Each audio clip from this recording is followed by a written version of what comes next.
आज हम बात करने वाले हैं भारत की स्पेस एजेंसी इसरो के बारे में, जिसका पूरा नाम है Indian space research organisation. ISRO ने स्पेस प्रोग्राम में ऐसे ऐसे मिशन को पूरा किया है जिसे देखकर सारी दुनिया, यहाँ तक कि अमेरिकन स्पेस एजेंसी नासा भी हैरान है।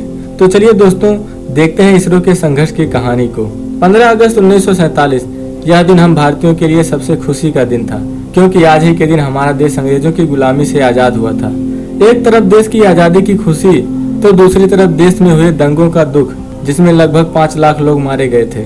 स्वतंत्र भारत के प्रथम प्रधानमंत्री पंडित जवाहरलाल नेहरू जी बने।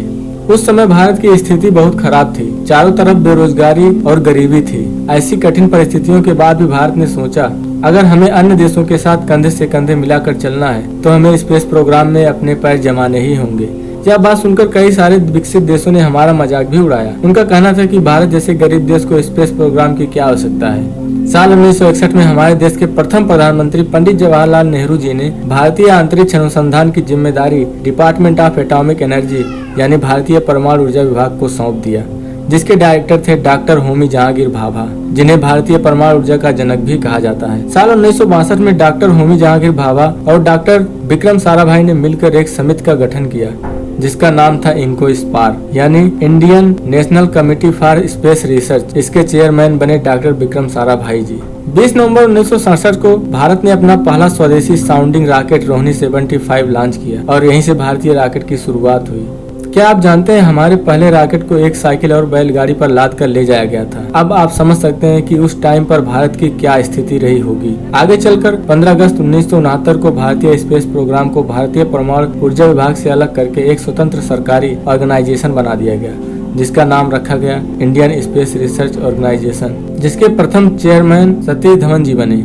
19 अप्रैल 1975 में भारत ने खुद का सैटेलाइट बना लिया और उसे रूस के लॉन्च व्हीकल कॉस्मोस 3M से सक्सेसफुली लॉन्च किया, क्योंकि उस टाइम पर भारत के पास खुद का सैटेलाइट लॉन्च व्हीकल नहीं था। इसके बाद भारत ने खुद के SLV यानी सैटेलाइट लॉन्च व्हीकल बनाने पर जोर दिया। कुछ समय बाद अगस्त 1979 को भारत ने खुद का लॉन्च व्हीकल बना ही लिया। इसको बनाने में सबसे बड़ा योगदान था मिसाइल मैन कहे जाने वाले डॉक्टर APJ अब्दुल कलाम जी का। 10 अगस्त 1979 को SLV-3 को श्रीहरिकोटा के सतीश धवन स्पेस सेंटर से लॉन्च किया गया, परंतु भारत का यह पहला SLV लॉन्च फेल हो गया। इसके बावजूद भी इसरो ने हार नहीं मानी। पुनः 18 जुलाई 1980 में भारत ने खुद के सैटेलाइट लॉन्च व्हीकल से सैटेलाइट रोहिणी 1 को सफलतापूर्वक लॉन्च किया। अब भारत के पास खुद का सैटेलाइट बनाने और लॉन्च करने की शक्ति थी, जबकि इससे पहले हम लोग किसी दूसरे देश पर निर्भर थे। अब इसरो के पास 2 सबसे प्रमुख रॉकेट PSLV और GSLV है। इसके बाद फिर इसरो ने पीछे मुड़कर नहीं देखा। आपको जानकर हैरानी होगी कि इसरो में उस टाइम पर ज्यादातर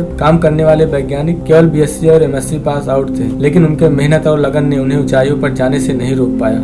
इसरो ने 22 अक्टूबर 2008 को देश का पहला चंद्र मिशन चंद्रयान 1 सफलतापूर्वक लॉन्च किया, जिसमें भारत ऐसा पहला देश बन गया जिसने चांद पर पानी को खोजा। यह अपने आप में बहुत बड़ी उपलब्धि थी।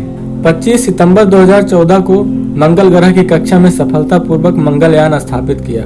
इसके साथ भारत ऐसा पहला देश बन गया जिसने अपने पहले ही प्रयास में यह उपलब्धि हासिल की, जबकि अमेरिका को 5 प्रयास, रूस को 8 प्रयास लगे थे।